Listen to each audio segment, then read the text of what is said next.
Carol Wayne, the blonde angel, who once made all of America laugh, was found dead beneath the waters off Mexico. Do you really believe it was just an accident? She had been the shining star of The Tonight Show, a woman who stepped out of the spotlight only to vanish into the night, leaving behind a mystery Hollywood has never been able to explain. The man who was with her left Mexico the very next morning, taking her luggage with him, and maybe the truth as well. 3 days later, Carol's body surfaced on the still water. What really happened that night?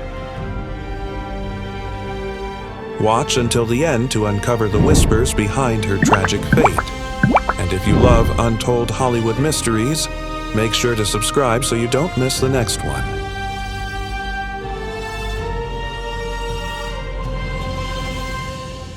Carol Wayne was born in 1942 in the freezing winter of Chicago, where the city lights reflected on the snow like dreams just out of reach. At only 15, she and her sister Nina left school to join the touring Ice Capades show, dazzling audiences in 42 glittering cities across America. Amid the applause and fireworks, Carol believed she was living inside a fairy tale, until one devastating fall changed everything. A 12-centimeter gash on her knee ended her skating dreams and opened a hollow space in the heart of a young girl who had just learned how to dream and to fear. With no diploma and no clear future, Carol set her sights on Las Vegas, the city that never sleeps, determined to start over. Some say that the very moment she arrived, a talent agent leaned in and whispered in her ear, "If you can smile the right way, Hollywood will open its doors."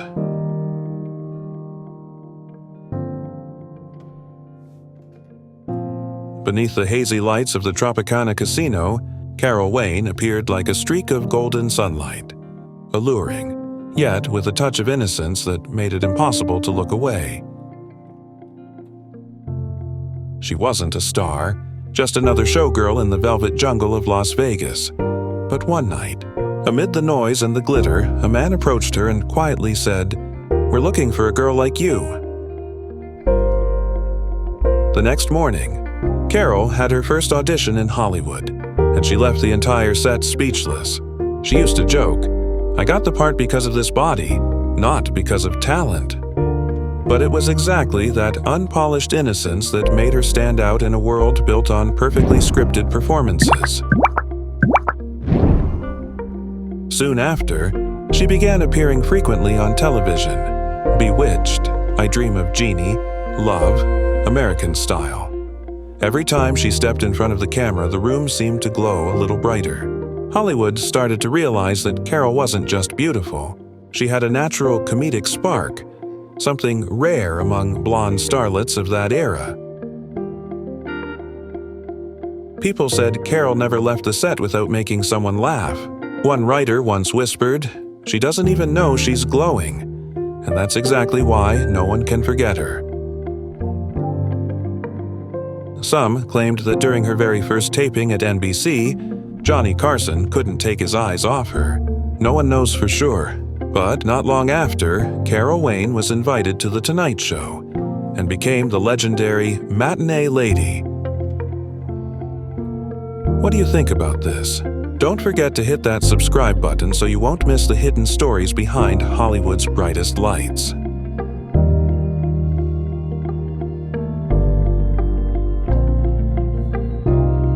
On the stage of The Tonight Show, Carol Wayne became the matinee lady, the sweet, golden-haired beauty whose smile made America laugh along with her.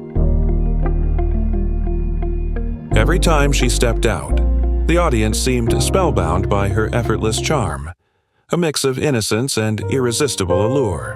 Johnny Carson, the king of late night, shared the stage with her more than 100 times. They understood each other with just a glance, a perfectly timed pause between bursts of laughter. But sometimes Carson's gaze lingered a little too long, as if he forgot the cameras were rolling.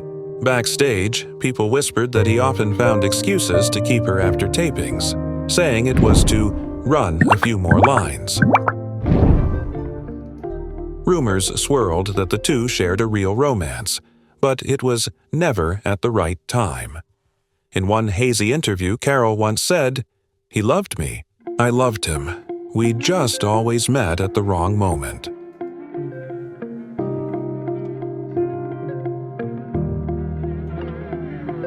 When The Tonight Show was shortened from 90 minutes to 60, many of its beloved comedy sketches disappeared, including Tea Time Movie, the segment where Carol Wayne had once shined like a golden-haired angel on set.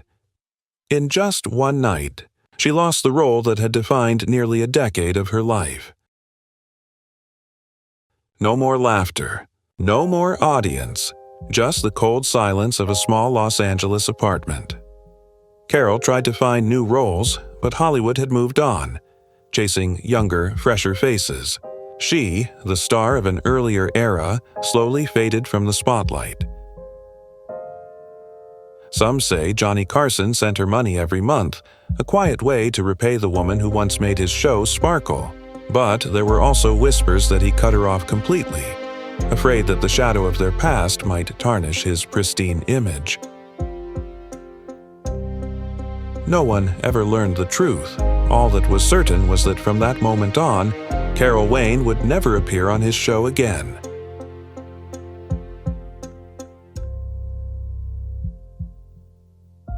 After leaving The Tonight Show, Carol Wayne tried to find her footing again, but Hollywood had changed its colors. The 1980s no longer had room for the blonde angel of the 1970s. With no new roles and fading ad contracts, the offers dried up fast. She lived off her savings, but her glamorous lifestyle, late-night parties, upscale rentals, sports cars, quickly drained her bank account. She once confessed to a close friend, "I don't know how to live small after getting used to the big lights." People whispered that she started taking small nightclub gigs just to pay the rent. An old director said softly, she didn't understand that Hollywood had fallen in love with new faces. But Carol, she kept living as if NBC would call her tomorrow.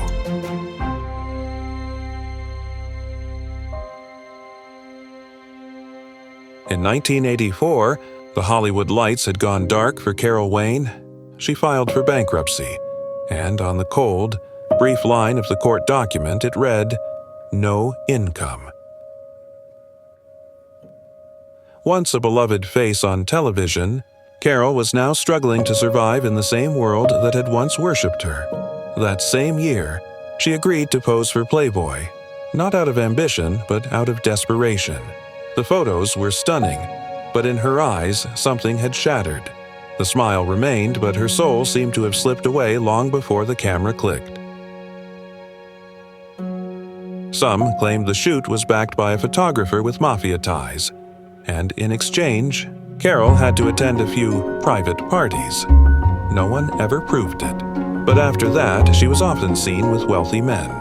And every time she returned, her eyes were red and puffy, as if she had been crying.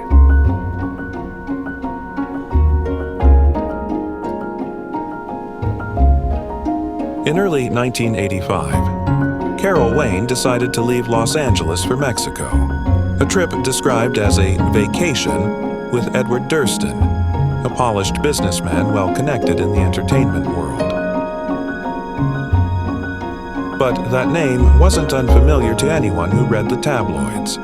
Durston had been the last person seen with actress Diane Linkletter, just before she jumped to her death in 1969.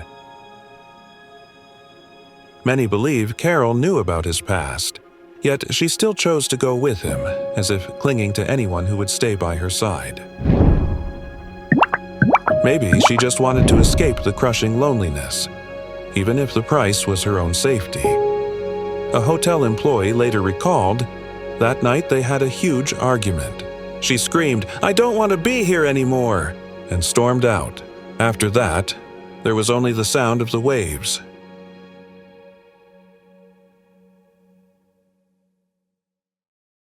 Three days later, a fisherman found Carol Wayne's body floating near the shores of Manzanillo, still dressed in an evening gown, her face strangely peaceful. The official report read, "Cause of death, drowning. No alcohol.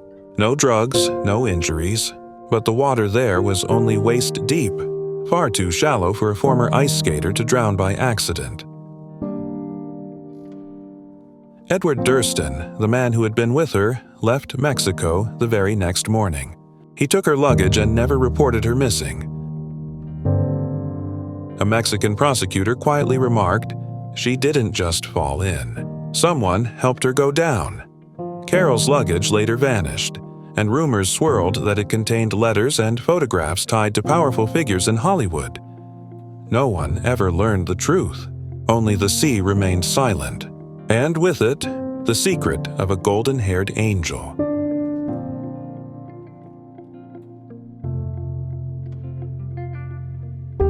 When the news broke, Edward Durston was already back in Los Angeles. He never filed a missing person report. He didn't attend the funeral. He simply stayed silent, as if nothing had happened. When customs officers asked about Carol's luggage, he casually replied, "She'll be coming to pick it up later." But Carol never came. The suitcases vanished without a trace, and with them, whispers began spreading through Hollywood. Letters, photographs, and secrets about powerful men in television were said to be inside. Some believed Carol planned to use those secrets to rebuild her career. But if that was true, she never got the chance. When her body was brought back to the U.S., Johnny Carson stayed silent for nearly a year. He quietly retired his Art Fern skit, his own way of saying goodbye to the woman who once made him laugh.